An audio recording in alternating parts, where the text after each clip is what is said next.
Namaste. Hi, cosmic yogis, and welcome to the Shaman and the Mermaid.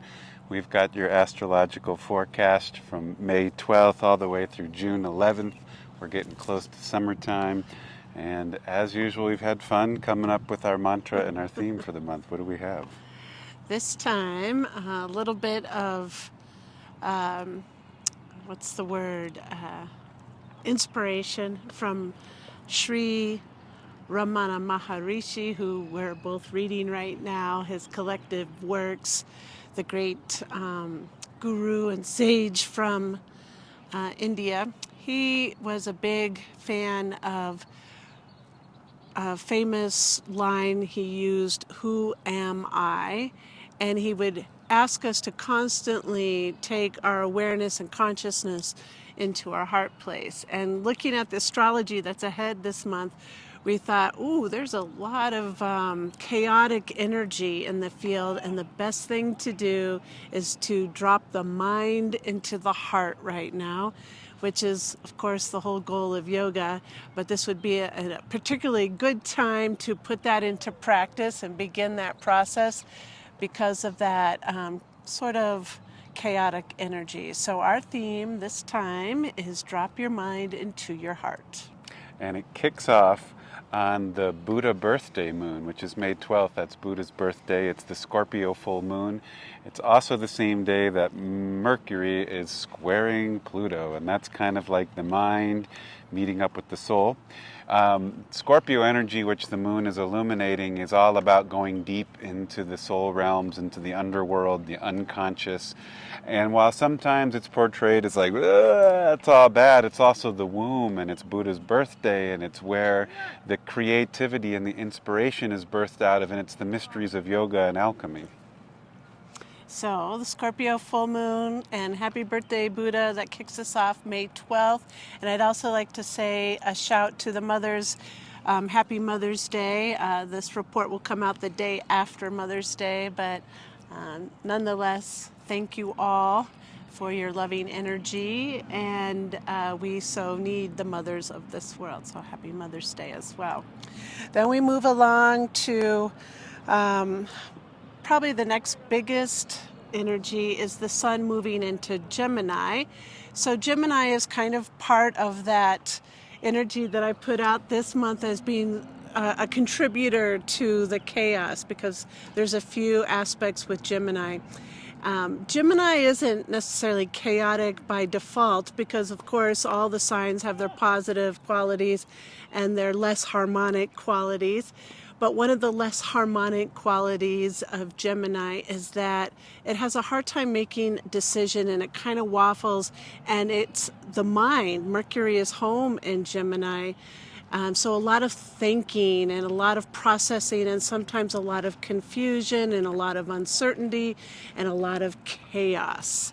So this month is the sun in Gemini. Happy birthday to all the Geminis.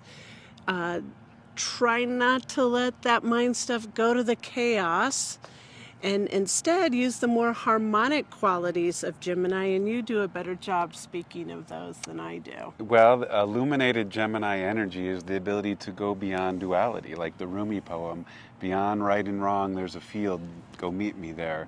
And so while Gemini energy acknowledges that there may appear to be good, bad, right, wrong, left, right, there is something transcendent beyond the beyond, and Gemini is a teaching school or an archetype to help us go beyond the beyond, move through the duality. And so that is taking the head down to the heart. Bring the mind into the heart would be the perfect harmonic illuminated Gemini. Good luck. After that, we have probably one of the biggest energies of the year, and there's a lot of them.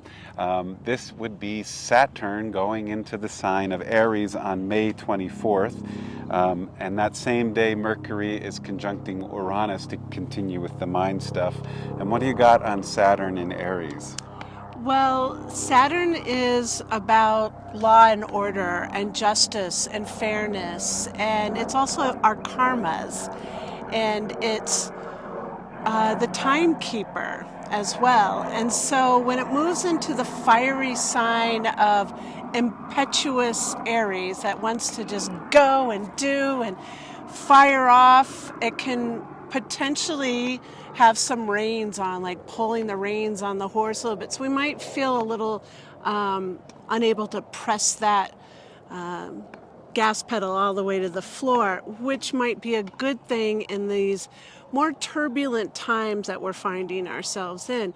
So in that sense, I think it's kind of good because it puts some reins on our energetic drive that might be a little knee-jerk reaction sometimes that we can have. On the downside of it, I think it can possibly feel restrictive, and we might have some hard nose before we even think about anything, and we don't allow for things to do like springtime right now and blossom and unfold naturally. We might yank it shut before it even gets a chance to bloom. So just being aware that Saturn has that power of judgment, and Aries has that impetuous charge, that together that could be a good thing, but also it can bring about some harsh no. So just watching how you work with it as it moves into that sign, and it'll be there for a while. It'll be there for 2.5 years. And the last time Saturn was in Aries was 1996 to 98. So this is a harmonic trend back to that time. I have to think what was going on in my world. Well, you can think about what was going on in your world at that time, and this is a karmic spiral or connection to that. The next big energy is Mercury moves into the sign of Gemini, Mercury's home sign, on May 25th. And that's boom, boom. Saturn to Aries, Mercury into Gemini, and as Katrina said, we already kind of covered the Gemini. That could be a frenetic churning of the mind, and that's partly why we chose this. You may know of the yogic story of the churning of the ocean of milk. The ocean is often a metaphor for the great soul, the Atman, the unified self, God.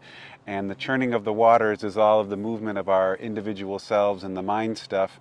And that whole story is about wrapping the snake around a mountain in the middle, the snake being your kundalini energy, and up churns out what? All the poisons, all the toxins. Right now we're sitting here in front of, I believe this is Smith Lake.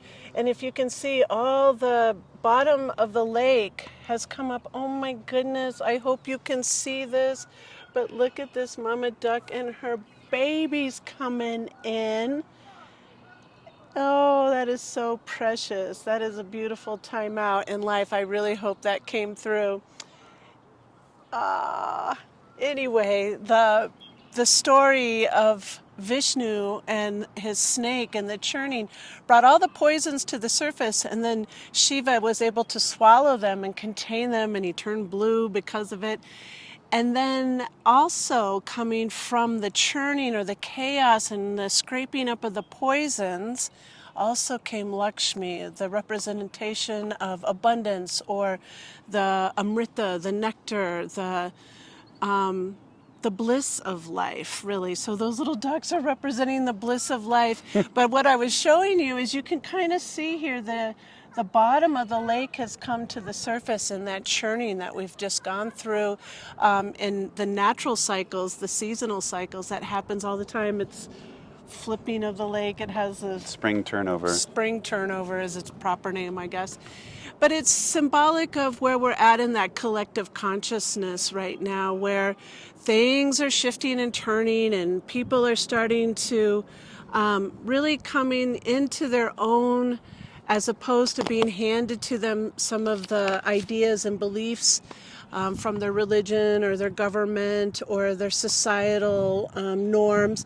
And they're looking at their own heart, putting their head into their own heart and defining what it is for themselves, what is truth, what is right way, what is their path. And it feels a little chaotic because so much of the underbelly of our foundation is shifting and changing, and things are falling through cracks, and there's just a whole lot of disruption right now. But after comes the Lakshmi. After the churning will come the Amrita. And so the important piece right now is to not lose ourselves in the chaos, but instead, as Ramana Maharishi said, bring it into the heart place and sit at that sacred space within ourselves that knows the way, that has the guidance, that illuminates the path for our own journeys, collectively and individually. Beautifully said. Thank you. Thank you, Ducks. Duckshmi. Our next aspect is the new moon, the middle of our report, and it's a Gemini new moon. And I'll just go nature to start this one. When you look out at the Gemini time of year, it is so full of life and green and flowers and baby ducks and everything. And that is also Gemini energy. It is the beauty of creation in all its ways. The shadow side is getting lost in the individuality and multiplicity of creation and identifying with that and forgetting the unity and the spiritual heart. And the transcendent Gemini can both see the beauty of the wonderful time of year and recognize that there's a oneness. So put the head or the mind, all the thoughts, into the heart. The thoughts are the many waves in the ocean, and it's time to just go ocean. Just be the ocean and not be as determined to crest out of the ocean and flare up on that separateness, but rather to return to the oneness. And any time that we want to express our individuality, we can do so because the wave is never separate from the ocean. But it's a mindset to realize that there's this greater force underneath all creation that's holding us all together, and let yourself sit in that remembrance. Let that be the thoughts that you hold, and let it be from this sacred space from within. And our last big churning is another sign change. On June 8th and 9th, both Mercury and Jupiter go into the sign of Cancer. And this is also another big change. By the way, this year we more or less have Pluto entering Aquarius. We have Neptune that just went into Aries not too long ago. Saturn into Aries changing. In July, Uranus will go into Gemini, and then Jupiter into Cancer. This is a once in about a 3,000 year cycle that this has happened. So many big planets, and of course the small planets change all the time, but the bigger outer planets that are slow moving, they're all moving signs. This is The part churning. of the churning, part of what feels chaotic, but is really part of the bringing that abundance to the surface, letting the flip happen, let it unfold as it naturally wants to bring to us, and not fight it. And the safe place, the shelter, is in the heart. Mind drops into the heart. And that's what I think Mercury and Jupiter in Cancer is bringing the mind stuff to the heart. The Mercury is mind to heart, and then Jupiter is have faith and trust in the heart space instead of trying to be in the addictive mind that says, well, I don't see it yet, so I'm going to go back to thinking. Jupiter says, go back to trusting and having faith. I like to look at the signs in their elements. Like Mercury is an air sign and Cancer is a water sign.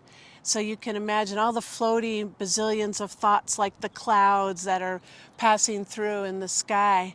And the Mercury planet Mercury is moving into Cancer, this like watery ocean of consciousness, and let it just kind of hover there and soak up all that good energy like clouds do when they hover over the water bodies, and then let it rain back down and nurture the earth in another way. So it doesn't have to feel lost and just floating aimlessly in the sky. Bring yourself centered over that water and collect the nourishment that we need right now. Mercury in Cancer, and then, like you said, Jupiter, which is elementally a fire sign, and it is hovering in the Cancer realm, which is also still the water. Fire and water is steamy, so this is a great time for us to just kind of cleanse and purify as if we're in one of those steam baths, and let us really reflect and relax into our feelings, into our heart, into that sacred space of the all, or the oneness of this beautiful life that we're all in together. Oh, Aryuanchala. Oh, Aranchala. Thanks for joining us. And just as a little note, if you still have time, we have our retreat on Whidbey Island for the Pacific Northwest, May 19th through 23rd. Check it out below. And what was our theme? Drop your mind into your heart. Namaste. Ganesha, Jai Ganesha, Jai Ganesha, Pahimam, Shri Ganesha, Shri Ganesha, Shri Ganesha,